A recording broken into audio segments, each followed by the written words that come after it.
તો જુલાઈના અંતમાં ગુજરાતમાં ભારે વરસાદ થવાનો છે। હવામાન નિષ્ણાત અંબાલાલની આગાહી છે। હજુ બંગાળનો ઉપસાગર વધુ સક્રિય થશે તો ડીપ ડિપ્રેશન કે લો પ્રેશર બનવાની પણ શક્યતા છે ને ગુજરાત સુધી થઈ શકે છે અસર।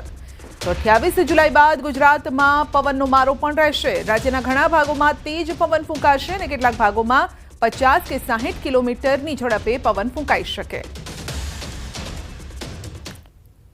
દક્ષિણ ચીનમાં જે ટાઇફૂન બનેલું હતું તેના અવશેષો બંગાળના ઉપસાગરમાં આવતા બંગાળનો ઉપસાગર વધુ સક્રિય થશે અને તેમાં ડીપ ડિપ્રેશન કે લો પ્રેશર બનવાની શક્યતા રહેશે, જેનો માર્ગ પણ છત્તીસગઢના માર્ગમાં થઈને પૂર્વીય મધ્યપ્રદેશના ભાગમાં આવશે, ત્યારબાદ લગભગ પૂર્વીય ગુજરાતના ભાગોમાં આવશે।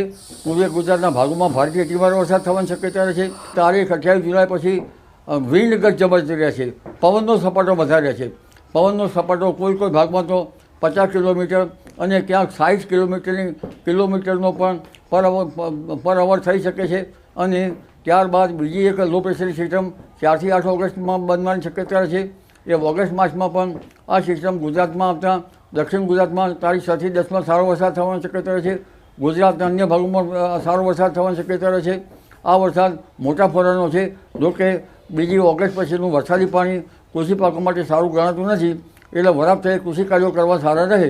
અને ઓગસ્ટમાં પણ સારો વરસાદ થવાની શક્યતા રહે છે, સપ્ટેમ્બરમાં પણ સારો વરસાદ થવાની શક્યતા રહે છે અને વરસાદ છે ઓક્ટોબર સુધી ચાલવાની શક્યતા રહે છે। જી ઓગસ્ટ માસમાં 4 થી 8 ઓગસ્ટમાં જે સિસ્ટમ બની રહી છે એનો પણ ભારે વરસાદ થવાની શક્યતા રહે છે।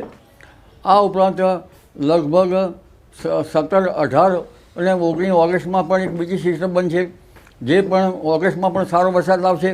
લગભગ 23 ઓગસ્ટ પછી વરસાદનું પ્રમાણ ઘટશે અને પર્વત આગળનો મેઘ જ્યાં ચડે ત્યાં પડશે। 3 સપ્ટેમ્બરમાંથી જે વરસાદ થવાનો છે તેમાં લગભગ ઝેરી જીવજંતુઓ વધવાની શક્યતા રહેતા ખેડૂત ભાઈઓએ જે પાછલા જે ખેતરમાં પડ્યા છે તેમાંથી પાછળામાં વીંછી વગેરે જે જંતુઓ કે ઝેરી જીવજંતુઓથી સાવચેત રહેવું પડશે। પૂર્વા નક્ષત્રમાં કહેવાય છે તો વર્ષે પૂર્વા તો ખેડૂત બેસે ઝૂલવા। 13મી સપ્ટેમ્બર પછીનું વરસાદી પાણી સારું હશે અને 27 સપ્ટેમ્બરથી 5 ઓક્ટોબર વચ્ચે ગાજવીજ સાથે વરસાદ થવાની શક્યતા રહેશે।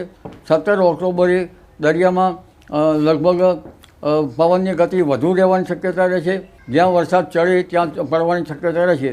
એટલે નવરાત્રિમાં પણ કોઈ ભાગમાં વરસાદ થવાની શક્યતા રહેશે।